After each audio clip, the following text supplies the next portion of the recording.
Hello, myself Dr. Vijay Pal Singh, consultant urologist at Medicover Hospital, Secretariat Branch, Hyderabad. My topic of discussion today is benign enlargement of the prostate gland. Prostate gland is normally present in all male, however, with aging its size increases. So with increase in size, the condition is called prostomegaly or benign enlargement of the prostate gland. Before discussing about the benign enlargement of the prostate gland, first we will discuss about what is prostate gland. It is a walnut shaped gland which weighs approximately 18 to 20 gram in normal men. It has 4 zones: transition and periurethral zone, central zone, peripheral zone and anterior fibromuscular stroma.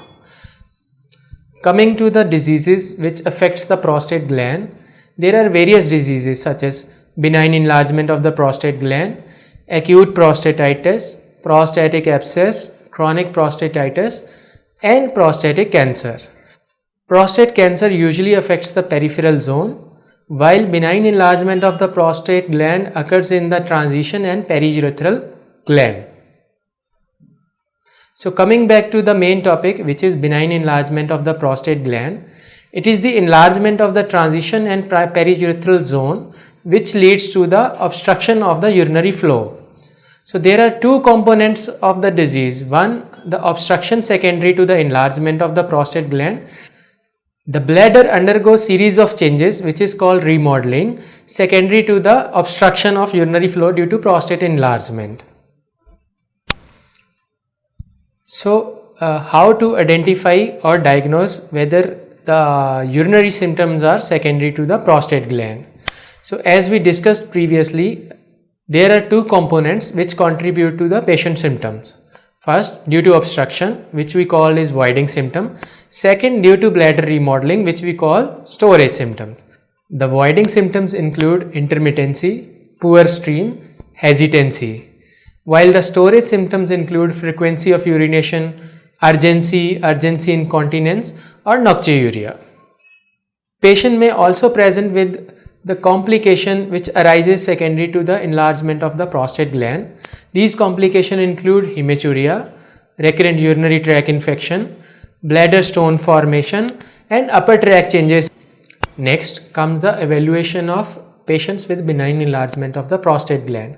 Of course, history and physical examination are very important part of the evaluation. Physical examination part includes distal rectal examination to assess for the prostate gland as well as to see if any nodule or suspicion of prostate cancer is present. Afterward, AUA symptom scoring is done, which categorizes the patients into mild, moderate and severe categories. Apart from history, physical examination, AUA symptom score, certain basic tests are required, which includes serum creatinine and serum PSA test for prostate cancer screening. After categorizing the patient into mild, moderate and severe category, depending upon the patient condition, the physician may ask specialized tests such as ultrasound KUB with post-void residual volume, uroflowmetry, urodynamic study, cystoscopy. After complete evaluation and excluding other causes, the management of benign enlargement of prostate gland consists of medical management, behavioral therapy and surgical therapy. We again categorize the patient into mild, moderate and severe and see if any complication of prostatic enlargements are present. Patients with mild symptoms, we can advise them behavioral therapy. There are various components to the behavioral therapy which consist of fluid management, regular voiding, constipation management. Fluid management consists of decreasing evening fluids, cutting down coffee and tea intake, cutting down on alcoholic drinks at the night so that patient does not have to go at night to void frequently. Patient is advised to void regularly at frequent interval, usually 3 to 4 hours, and void before going to sleep. For constipation management, laxatives are advised. For patients with moderate to severe symptom and patient with mild symptoms who are refractory to behavioral therapy, medical management consists of the second line. Medical management consists of various drugs such as alpha blockers, 5-alpha reductase inhibitor, phosphodiesterase inhibitors, anticholinergic medicines. Initially, 5-alpha blockers are prescribed for immediate relief to relax the bladder neck muscles so that patient can void. In patient in whom the prostate gland is very enlarged, such as more than 30 cc of the gland, 5-alpha reductase inhibitors are included. They work slowly and they shrink the prostate size by approximately 20% in next 6 to 12 months of therapy. Anticholinergic medicines, these are prescribed for patient predominantly with the storage symptoms such as frequency, urgency incontinence and nocturia. Then there are beta 3 agonists also, which are given for the similar purpose of storage symptoms.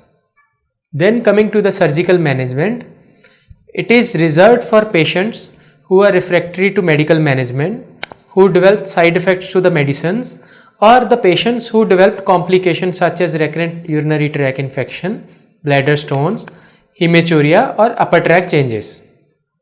There are various surgical modalities for the treatment of benign enlargement of the prostate gland. These include minimal invasive and conventional surgeries. Minimal invasive surgeries include transurethral incision of the prostate gland, bladder neck incision, prostatic left, transurethral microwave ablation, transurethral needle ablation, alcohol injection and prostatic artery embolization.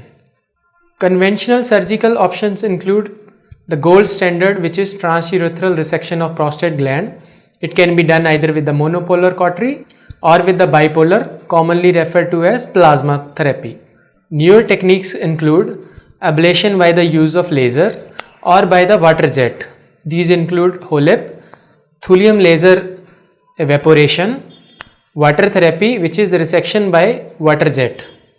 So this is all about the basic outline of identifying, evaluation and management of the benign enlargement of the prostate gland. So in case you experience symptoms related to the prostate enlargement of the prostate gland, please visit Medicover Hospital Secretariat branch for further evaluation and management. Please subscribe to Medicover channel. Thank you.